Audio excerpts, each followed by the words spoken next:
श्री साई सच्चरित्र अध्याय 31 मुक्ति दान। सन्यासी विजयानंद, बालाराम मानकर, नूलकर, मेघा, बाघ की मुक्ति। इस अध्याय में हेमाड पंत बाबा के सामने कुछ भक्तों की मृत्यु तथा बाघ के प्राण त्याग की कथा का वर्णन करते हैं। प्रारंभ। मृत्यु के समय जो अंतिम इच्छा या भावना होती है वही भवितव्यता का निर्माण करती है। श्री कृष्ण ने गीता के 8वें अध्याय में कहा है कि जो अपने जीवन के अंतिम क्षण में मुझे स्मरण करता है वह मुझे ही प्राप्त होता है तथा उस समय वह जो कुछ भी दृश्य देखता है उसी को अंत में पाता है। यह कोई भी निश्चयात्मक रूप से नहीं कह सकता कि उस क्षण हम केवल उत्तम विचार ही कर सकेंगे। जहां तक अनुभव में आया है ऐसा प्रतीत होता है कि उस समय अनेक कारणों से भयभीत होने की संभावना रहती है। इसके अनेक कारण हैं, इसलिए मन को इच्छा अनुसार किसी उत्तम विचार के चिंतन में ही लगाने के लिए नित्य अभ्यास अत्यंत आवश्यक है। इस कारण सभी संतों ने हरि स्मरण और जाप को ही श्रेष्ठ बताया है, ताकि मृत्यु के समय हम किसी घरेलू उलझन में न पड़ जाएं। अतः ऐसे अवसर पर भक्तगण पूर्णतः संतों के शरणागत हो जाते हैं, ताकि संत जो कि सर्वज्ञ हैं उचित पथ प्रदर्शन कर हमारी यथेष्ट सहायता करें। इसी प्रकार के कुछ उदाहरण यहाँ दिए गए हैं। विजय आनंद। एक मद्रासी सन्यासी विजयानंद मानसरोवर की यात्रा करने निकले। मार्ग में वे बाबा की कीर्ति सुनकर शिरडी आए, जहां उनकी भेंट हरिद्वार के सोमदेव जी स्वामी से हुई और इनसे उन्होंने मानसरोवर की यात्रा के संबंध में पूछताछ की।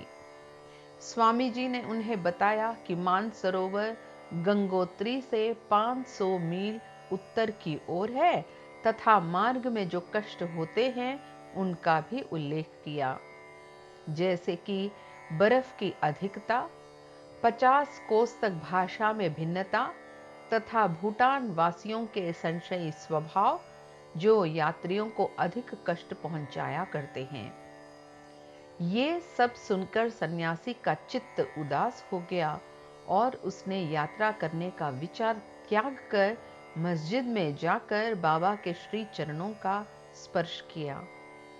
बाबा क्रोधित होकर कहने लगे, इस निकम्मे सन्यासी को निकालो यहां से, इसका संग करना व्यर्थ है। सन्यासी बाबा के स्वभाव से पूर्ण अपरिचित था। उसे बड़ी निराशा हुई, परंतु वहां जो कुछ भी गतिविधियां चल रही थी उन्हें वह बैठे बैठे ही देखता रहा। प्रातः काल का दरबार लोगों से ठसाठस भरा हुआ था और बाबा को यथाविधि अभिषेक कराया जा रहा था। कोई पाद प्रक्षालन कर रहा था तो कोई चरणों को छूकर तथा कोई तीर्थ स्पर्श से अपने नेत्र तृप्त कर रहा था। कुछ लोग उन्हें चंदन का लेप लगा रहे थे तो कोई उनके शरीर में इत्र ही मल रहा था। जाति पांति का भेदभाव भुलाकर सब भक्त यह कार्य कर रहे थे। यद्यपि बाबा उस पर क्रोधित हो गए थे तो भी सन्यासी के हृदय में उनके प्रति बड़ा प्रेम उत्पन्न हो गया था। उसे यह स्थान छोड़ने की इच्छा ही न होती थी। 2 दिन के पश्चात ही मद्रास से पत्र आया कि उसकी मां की स्थिति अत्यंत चिंताजनक है, जिसे पढ़कर उसे बड़ी निराशा हुई और वह अपनी मां के दर्शन की इच्छा करने लगा। परंतु बाबा की आज्ञा के बिना वह शिरडी से जा ही कैसे सकता था। इसलिए वह हाथ में पत्र लेकर उनके समीप गया और उनसे घर लौटने की अनुमति मांगी। त्रिकालदर्शी बाबा को तो सबका भविष्य विदित ही था। उन्होंने कहा कि जब तुम्हें अपनी मां से इतना मोह था तो फिर सन्यास धारण करने का कष्ट ही क्यों उठाया। ममता या मोह भगवा वस्त्रधारियों को क्या शोभा देता है। जाओ, चुपचाप अपने स्थान पर रहकर कुछ दिन शांतिपूर्वक बिताओ। परंतु सावधान, वाड़े में चोर अधिक हैं, इसलिए द्वार बंद कर सावधानी से रहना, नहीं तो चोर सब कुछ चुरा ले जाएंगे। लक्ष्मी यानी संपत्ति चंचला है और यह शरीर भी नाशवान है। ऐसा ही समझकर इहलौकिक व पारलौकिक समस्त पदार्थों का मोह त्याग कर अपना कर्तव्य करो। जो इस प्रकार का आचरण कर श्री हरि के शरणागत हो जाता है, उसका सब कष्टों से शीघ्र छुटकारा हो, उसे परमानंद की प्राप्ति हो जाती है। जो परमात्मा का ध्यान व चिंतन प्रेम और भक्ति पूर्वक करता है, परमात्मा भी उसकी अविलंब सहायता करते हैं।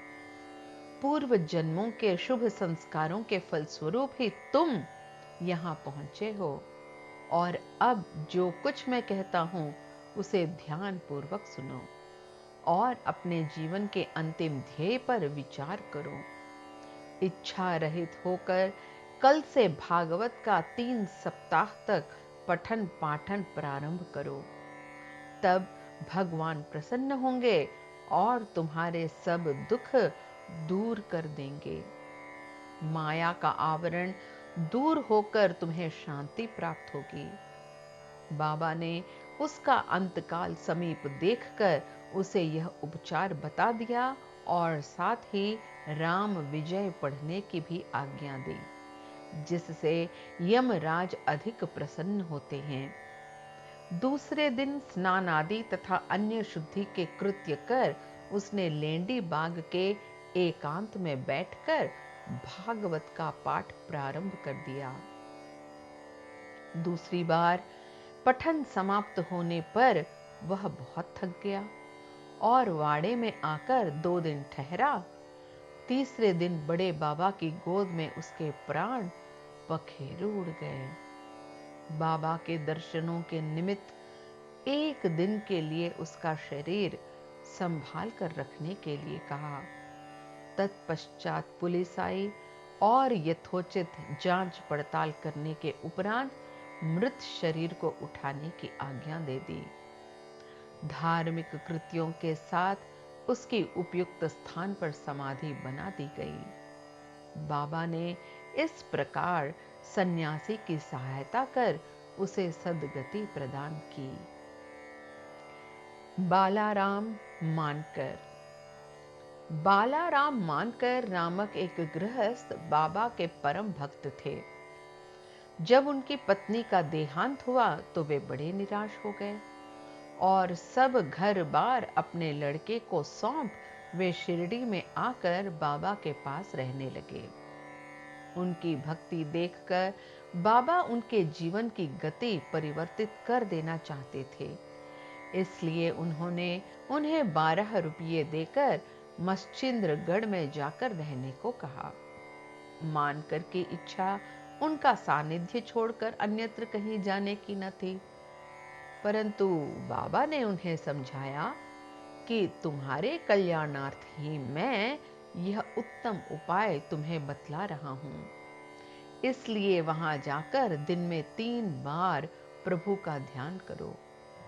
बाबा के शब्दों में विश्वास कर वह मच्छिंद्रगढ़ चला गया और वहां के मनोहर दृश्यों, शीतल जल तथा उत्तम पवन और समीपस्थ दृश्यों को देखकर उसके चित्त को बड़ी प्रसन्नता हुई। बाबा द्वारा बतलाई विधि से उसने प्रभु का ध्यान करना प्रारंभ कर दिया और कुछ दिनों के पश्चात ही उसे दर्शन प्राप्त हो गया। बहुधा भक्तों को समाधि या तुरीय अवस्था में ही दर्शन होते हैं, परंतु मानकर जब तुरीय अवस्था से प्राकृत अवस्था में आया तभी उसे दर्शन हुए। दर्शन होने के पश्चात मानकर ने बाबा से अपने को वहां भेजने का कारण पूछा। बाबा ने कहा कि शिरडी में तुम्हारे मन में नाना प्रकार के संकल्प विकल्प उठने लगे थे, इसी कारण मैंने तुम्हें वहां भेजा कि तुम्हारे चंचल मन को शांति प्राप्त हो। तुम्हारी धारणा थी कि मैं शिरडी में ही विद्यमान हूं और 3.5 हाथ के इस पंच तत्व के पुतले के अतिरिक्त कुछ नहीं हूं, परंतु अब तुम मुझे देखकर यह धारणा बना लो कि जो तुम्हारे सामने शिरडी में उपस्थित है और जिसके तुमने दर्शन किए वह दोनों अभिन्न हैं या नहीं। मानकर वह स्थान छोड़कर अपने निवास स्थान बांद्रा को रवाना हो गया। वह पूना से दादर रेल द्वारा जाना चाहता था, परंतु जब वह टिकट घर पर पहुंचा तो वहां अधिक भीड़ होने के कारण वह टिकट खरीद न सका। इतने में ही एक देहाती जिसके कंधे पर एक कंबल पड़ा था तथा शरीर पर केवल एक लंगोटी के अतिरिक्त कुछ न था, वहां आया और मानकर से पूछने लगा कि आप कहां जा रहे हैं। मानकर ने उत्तर दिया कि मैं दादर जा रहा हूं। तब वह कहने लगा कि मेरा यह दादर का टिकट आप ले लीजिए, क्योंकि मुझे यहाँ एक आवश्यक कार्य आ जाने के कारण मेरा जाना आज न हो सकेगा। मानकर को टिकट पाकर बड़ी प्रसन्नता हुई और अपनी जेब में से वे पैसे निकालने लगे। इतने में टिकट देने वाला आदमी भीड़ में कहीं अदृश्य हो गया। मानकर ने भीड़ में पर्याप्त छानबीन की, परंतु सब व्यर्थ ही हुआ। जब तक गाड़ी नहीं छूटी मानकर उसके लौटने की ही प्रतीक्षा करता रहा, परंतु वह अंत तक न लौटा। इस प्रकार मानकर को इस विचित्र रूप में द्वितीय बार दर्शन हुए।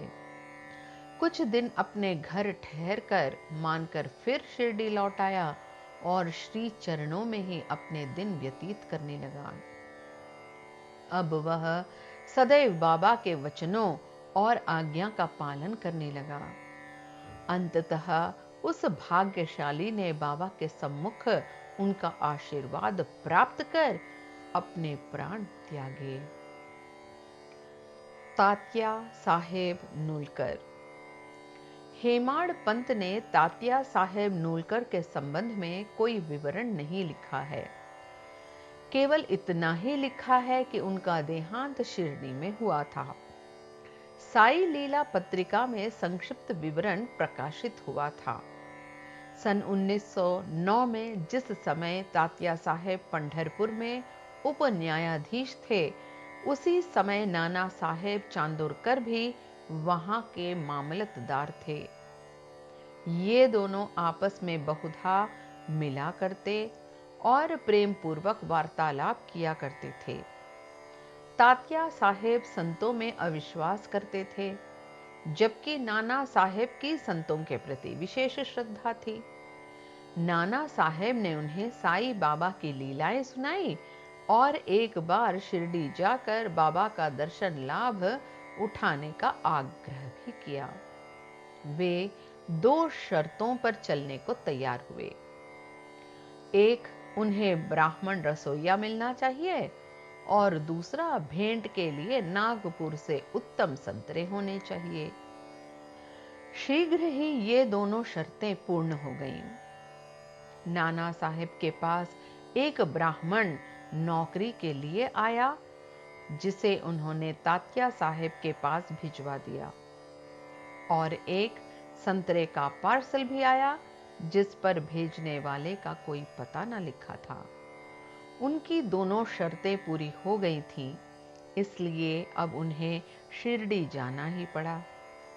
पहले तो बाबा उन पर क्रोधित हुए, परंतु जब धीरे धीरे तात्या साहेब को विश्वास हो गया कि वे सचमुच ही ईश्वर अवतार हैं, तो वे बाबा से प्रभावित हो गए और फिर जीवन पर्यंत वहीं रहे। जब उनका अंत काल समीप आया तो उन्हें पवित्र धार्मिक पाठ सुनाया गया और अंतिम क्षणों में उन्हें बाबा का पाद तीर्थ भी दिया गया।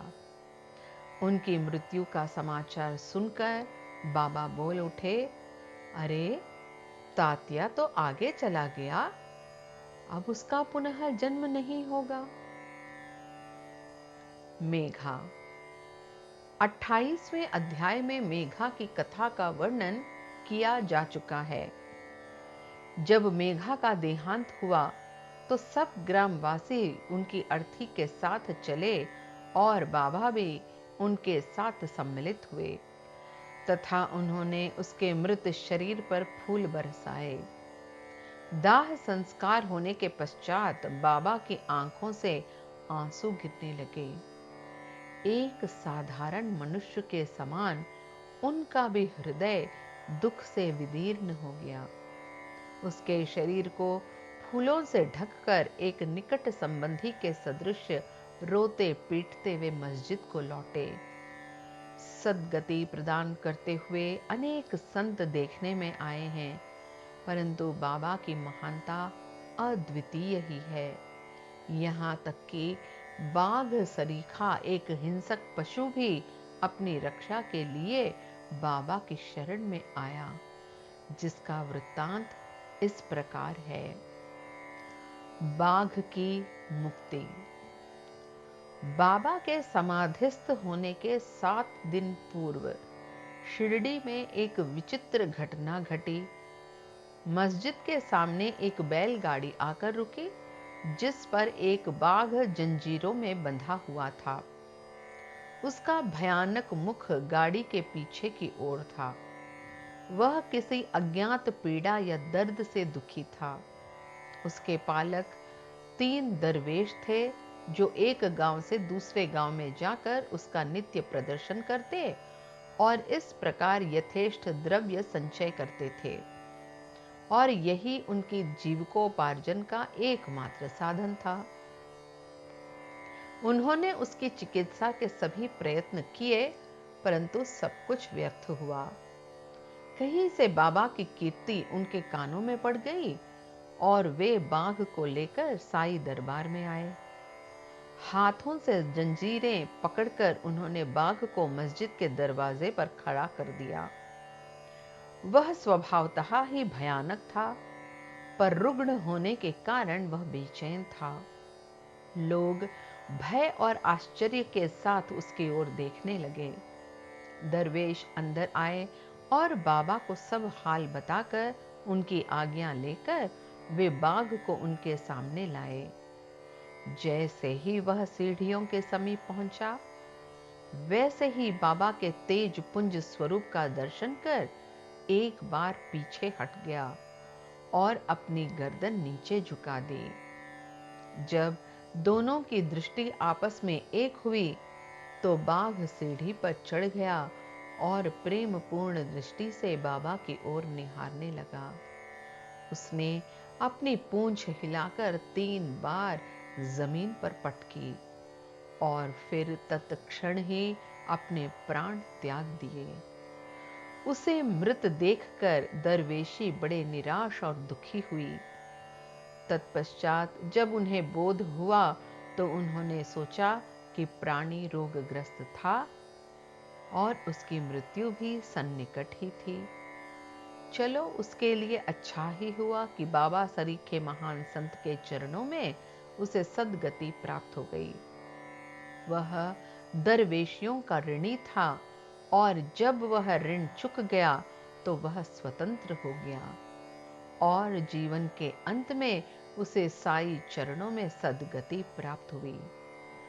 जब कोई प्राणी संतों के चरणों पर अपना मस्तक रखकर प्राण त्याग दे तो उसकी मुक्ति हो जाती है। पूर्व जन्मों के शुभ संस्कारों के अभाव में ऐसा सुखद अंत होना कैसे संभव है? श्री सद्गुरु साईनाथ अर्पणमस्तु। शुभम भवतु।